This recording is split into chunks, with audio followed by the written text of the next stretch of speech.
गांव था, वहां पर एक आदमी पहाड़ पर पत्थर तोड़ने का काम करता था। उसको अपनी जिंदगी से कोई गिला शिकवा नहीं था। पूरा दिन वो काम करता, मेहनत करता, दिन के एंड में जो थोड़ा बहुत पैसा मिलता वो जा करके अपने परिवार के साथ में थोड़ा सा टाइम स्पेंड करता और चैन से सो जाता। तो एक दिन रोज की तरह वो अपना काम खत्म करके अपने घर की तरफ जा रहा था, तो रास्ते में चलते चलते उसके मन में ख्याल आया कि ये भी कोई जिंदगी है कि सुबह से शाम तक मैं पत्थर तोड़ने का काम करता हूँ और एंड में मेरे को थोड़े से पैसे मिलते हैं, जिसमें मुश्किल से मेरा और मेरे परिवार का गुजारा हो पाता है। काश कुछ ऐसा हो जाए कि कहीं से मुझे कोई ऐसी शक्ति मिल जाए कि जो भी मैं चाहता हूं वो सच हो जाए। वो अपने घर पर गया, उसने खाना खाया, लेकिन उसका ध्यान खाने की तरफ नहीं था। उसके दिमाग में यही ख्याल चल रहा था। उसके बाद में वो यही सोचते सोचते सो गया। फिर नींद आने के कुछ देर बाद उसको एक सपना आया। सपने में उसने देखा कि रोज की तरह वो अपना काम खत्म करके अपने घर लौट रहा था। रास्ते में उसने एक बहुत ही बड़ा घर देखा और उसके मन में आया कि काश ये घर मेरा होता और मैं इसका मालिक होता। और उसके ये सोचते ही वो उस घर का मालिक बन गया।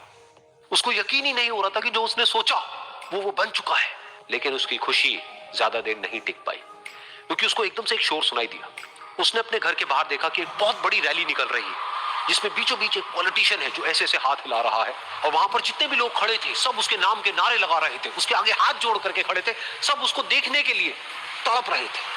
तब उसको यह एहसास हुआ कि मैं कितना छोटा हूं उसके आगे। और फिर उसके अंदर से एक ख्याल उठा कि काश मैं ये पॉलिटिशियन होता और मेरे पास भी इतनी ही पावर होती जितनी कि इसके पास में है।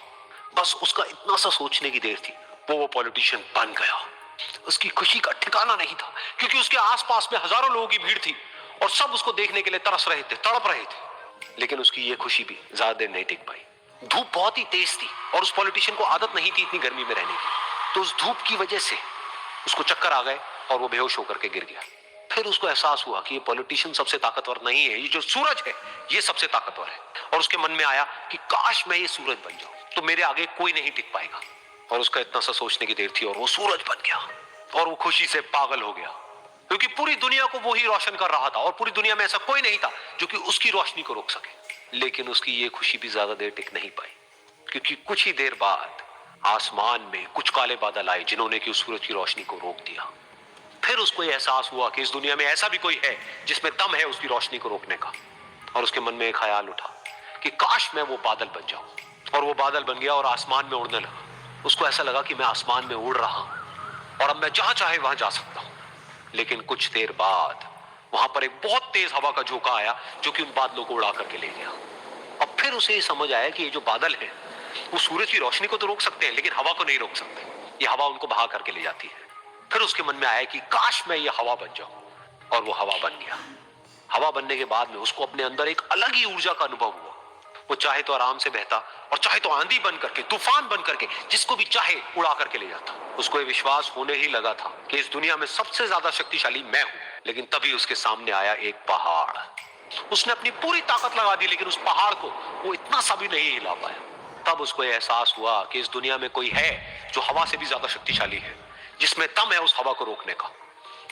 फिर उसके मन में आया कि काश मैं ये पहाड़ होता। और वो पहाड़ बन गया। लेकिन हर बार की तरह इस बार भी उसकी खुशी ज्यादा देर तक नहीं टिक पाई। उसको एक जानी पहचानी सी आवाज सुनाई दी और साथ ही साथ उसको दर्द होने लगा, जैसे कि कोई है जो उसको तोड़ रहा है, उसको मार रहा है। तो दर्द से वो चीखने लगा और उसके मन में आया कि काश मैं वो बन जाऊं जो कि इस पहाड़ को तोड़ने का दम रखता है। लेकिन इस बार उसकी ये ख्वाहिश पूरी नहीं हुई। वो रोने लगा, चीखने लगा, चिल्लाने लगा। उसने अपनी पूरी जान लगा दी, लेकिन इस बार वो नहीं बन पाया। उसका दर्द बढ़ता ही चला जा रहा था और दर्द की वजह से एकदम से उसकी नींद खुली और सामने शीशा था। उसने शीशे में देखा और उसको समझ आया कि सपने में मैं वो क्यों नहीं बन पा रहा था जो मैं बनना चाहता था, क्योंकि असलियत में मैं वो ही हूं